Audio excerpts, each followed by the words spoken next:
नमस्कार दोस्तों। आज हम ट्रांसफार्मर का एक बहुत ही महत्वपूर्ण टॉपिक पढ़ने वाले हैं जो ट्रांसफार्मर के पूरे चैप्टर का बहुत ही महत्वपूर्ण है। दोस्तों आज हम पढ़ेंगे ट्रांसफॉर्मेशन रेशियो, रूपांतरण गुणांक जिसको बोलते हैं। दोस्तों इससे पहले यदि मेरे चैनल पर नए हैं तो मेरे चैनल की प्लेलिस्ट पर ट्रांसफार्मर के बहुत सारे वीडियो उपलब्ध हैं, आप जाकर देख सकते हैं। इसके अलावा डीसी मोटर, डीसी जनरेटर और प्रैक्टिकल के वीडियो भी उपलब्ध हैं। आप सभी वीडियो मेरे चैनल की प्लेलिस्ट से देख सकते हैं। तो दोस्तों आज की शुरुआत करते हैं ट्रांसफॉर्मेशन रेशियो। देखो ट्रांसफॉर्मेशन रेशियो होता क्या है, ये पूरा का पूरा इसी रेशियो पर आपका स्टेप डाउन और स्टेप अप ट्रांसफार्मर कार्य करता है। वो कैसे करता है, अब देखो ये होता क्या, पढ़ते हैं इसके बारे में। जब ट्रांसफार्मर की प्राइमरी वाइंडिंग को ऐसी सप्लाई दी जाती है तो बदलता हुआ चुंबकीय क्षेत्र बनता है। अब वो कैसे, देखो मान लीजिए आपका ये ट्रांसफार्मर की कोर है और ये इधर वाली है आपकी प्राइमरी वाइंडिंग है और ये वाली आपकी सेकेंडरी वाइंडिंग है। अब होता क्या, जैसे ही इस वाइंडिंग को, ये प्राइमरी वाइंडिंग, इसको सप्लाई से जोड़ा जाता है, इसको मैंने सप्लाई से जोड़ दिया।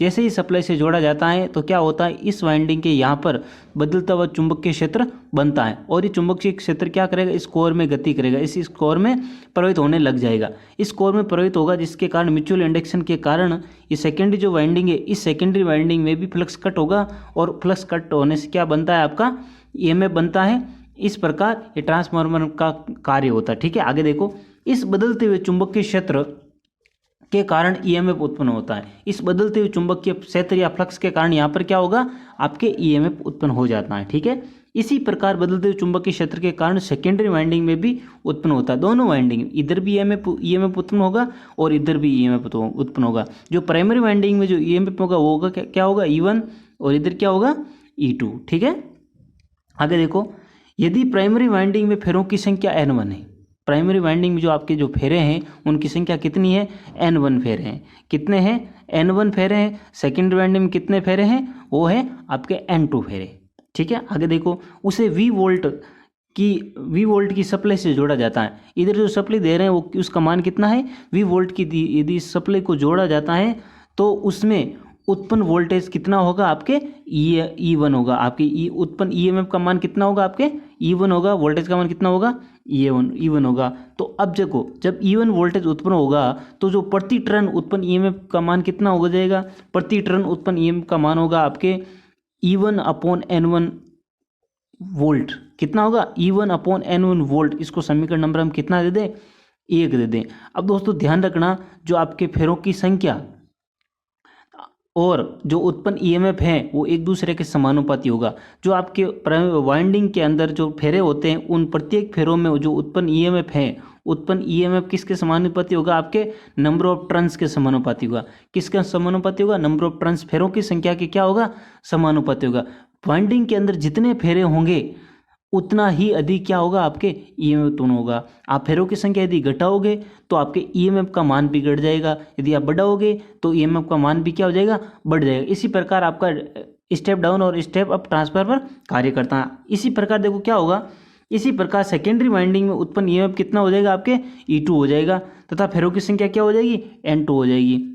तो N1 फेरों की संख्या किस में, प्राइमरी वाइंडिंग में, N2 किस में है, सेकेंडरी वाइंडिंग में। ठीक है, इसलिए जो प्रति टर्न ईएमएफ कितना हो जाएगा, E2/N2 क्या हो जाएगा, V वोल्ट हो जाएगा। ठीक है, इसको समीकरण नंबर 2 देते हैं। अब दोस्तों क्या होगा, जो वाइंडिंग में जो उत्पन्न होने वाला जो ईएमएफ होता है प्रति टर्न के जो समानुपाती होगा। आपके जितने टर्न्स होंगे उतना ही ईएमएफ होगा, अभी मैंने बताएगा। ठीक है, उत्पन्न ईएमएफ किसके समानुपाती होगा, प्रति टर्न के समानुपाती होगा। तो E1 किसके समानुपाती होगा, N1। मतलब जो E1 जो आपका प्राइमरी वाइंडिंग में उत्पन्न ईएमएफ है वो किसका समानुपाती होगा, जो N1 है फेरों की संख्या के समानुपाती होगा। इसी प्रकार जो E2 है सेकेंडरी वाइंडिंग का जो ईएमएफ है वो किसके समानुपाती होगा, N2। मतलब सेकेंडरी वाइंडिंग में फेरों की संख्या के समानुपाती होगा। अब समीकरण 1 और 2 को जब हम इक्वल करते हैं, इसको बराबर करते हैं, तो हमारे एक अनुपात निकल के आता है। वो क्या होगा, E2/N2 E2/E1 बराबर N2/N1।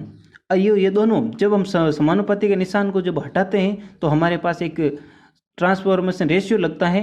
वो क्या हो जाएगा, आपका हो जाएगा, उसको कहते हैं के से हम इसको समानुपाती के निशान को हटाकर एक रेशियो लगाते हैं, उसको कहते हैं के, और इसको बोला जाता है रूपांतरण गुणांक, क्या बोला जाता है, रूपांतरण गुणांक। अब दोस्तों ये चीज़ बहुत ही इंपॉर्टेंट, इससे आपके एग्जाम के अंदर क्वेश्चन आते रहते हैं। क्या है देखो, जब के का मान, जब इस ट्रांसफॉर्मेशन रेशियो का मान 1 से अधिक हो जाता है, कितना, 1 से अधिक हो जाता है, तो ट्रांसफॉर्मर आपके कौन सा कहलाएगा, स्टेप अप ट्रांसफार्मर कहलाएगा। स्टेप अप ट्रांसफार्मर का मतलब जब के का मान कब अधिक होगा, जब प्राइमरी वाइंडिंग में फेरों की संख्या सेकेंडरी वाइंडिंग से क्या हो, कम हो। स्टेप अप क्या होगा, जब सेकेंडरी वाइंडिंग में फेरों की संख्या क्या हो जाएगी, अधिक हो जाएगी। मान लीजिए इधर 10 फेरे हैं, इधर मान लीजिए 15 फेरे ही हो गए, तो ये हो जाएगा आपका स्टेप अप ट्रांसफार्मर। कौन सा, स्टेप अप ट्रांसफार्मर। कब होगा, जब सेकेंडरी वाइंडिंग में फेरों की संख्या अधिक हो।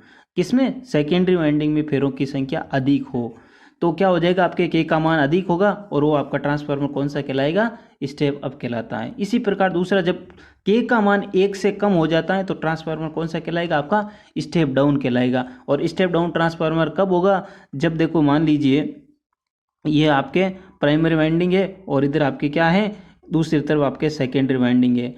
अब सेकेंडरी वाइंडिंग में यदि फेरों की संख्या कम हो जाती है, मान लीजिए इधर 10 फेरे हैं और इधर 8 हो गए, तो ये आपका कौन सा हो जाएगा, स्टेप डाउन ट्रांसफार्मर। ठीक है, स्टेप अप और स्टेप डाउन ट्रांसफार्मर का मैंने पहले एक वीडियो बनाया है, उसमें अच्छे से समझा रखा, आप पहले मेरी प्ले लिस्ट से आप जाकर देख सकते हैं। ठीक है, ये है आपका दोस्तों जो वोल्टेज रेशियो। ठीक है, वोल्टेज ट्रांसफॉर्मेशन रेशियो। अब आगे पढ़ते हम करंट ट्रांसफॉर्मेशन रेशियो। देखो करंट ट्रांसफॉर्मेशन रेशियो क्या होता है, जब ट्रांसफार्मर नो लोड पर होता है, किसी प्रकार का लोड नहीं होता है, तो जो टर्मिनल वोल्टेज उसमें उत्पन्न ईएमएफ के तुल्य होगा। जो आपके टर्मिनल वोल्टेज का मान उसमें ईएमएफ के तुल्य होगा और प्राइमरी जो करंट होगी वो भी बहुत कम होगी। अब यदि प्राइमरी और सेकेंडरी वाइंडिंग की जो आपकी शक्ति है इसको बराबर कर दिया जाए, V1 I1 cos फाई बराबर V2 I2 cos फाई से cos फाई कट जाएगा, तो अब पीछे क्या बचेगा, एक अनुपात निकल के आएगा हमारा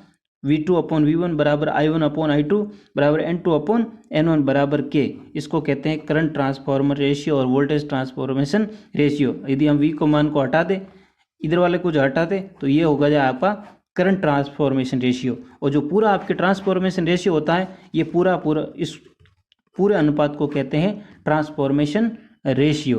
तो दोस्तों ये होता है ट्रांसफॉर्मेशन रेशियो।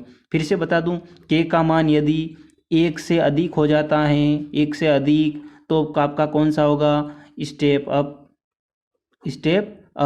यदि के का मान 1 से कम हो जाता है तो कौन सा हो गया, स्टेप डाउन। ठीक है, तो इस प्रकार ये काम करता है कि आपका फैक्टर के बहुत ही इम्पोर्टेंट चीज़ है दोस्तों, आप इसको याद कर लीजिए। ठीक है दोस्तों, आशा करता हूँ आपको बहुत ही ज़्यादा समझ में आया होगा।